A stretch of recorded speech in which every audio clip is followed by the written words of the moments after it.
Peter Shambari, Boss Beef. What up?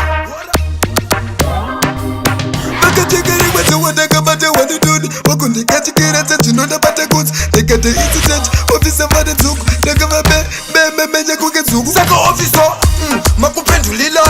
Mimi, makundi kachikira. Muupenyu wangu, kachida kundi kila. Nekata incident jamanja wora ndo shirira.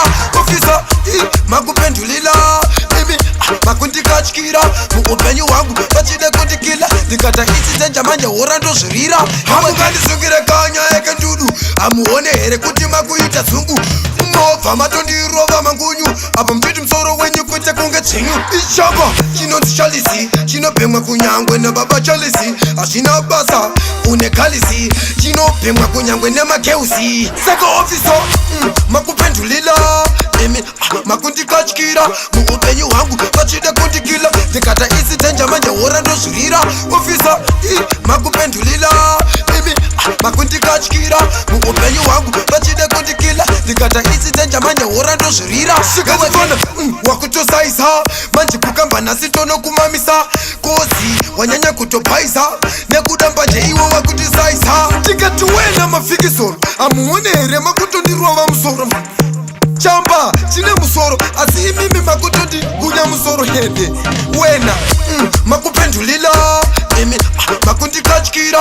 Muupenyu wangu, kachida kundi kila. Dekata isi tenja manja wora ndo shirira. Officer, makupendulila. Mimi, makundi kachikira. Muupenyu wangu, kachida kundi kila. Dekata isi tenja manja wora ndo shirira. Hamu gani sungire kanya eke ndudu. Amuone here kuti makuita zungu. Mova matondirova mangunyu. Apa mtiti msoro wenyu kwete kunge chingu.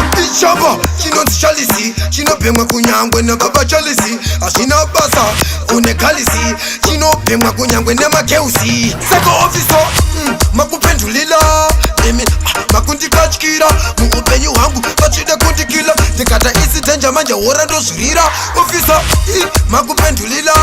Emi, makundi kachikira. Muupenyu wangu, kachida kundi kila. Dekata isi tenja manja wora ndo shirira. Yo wake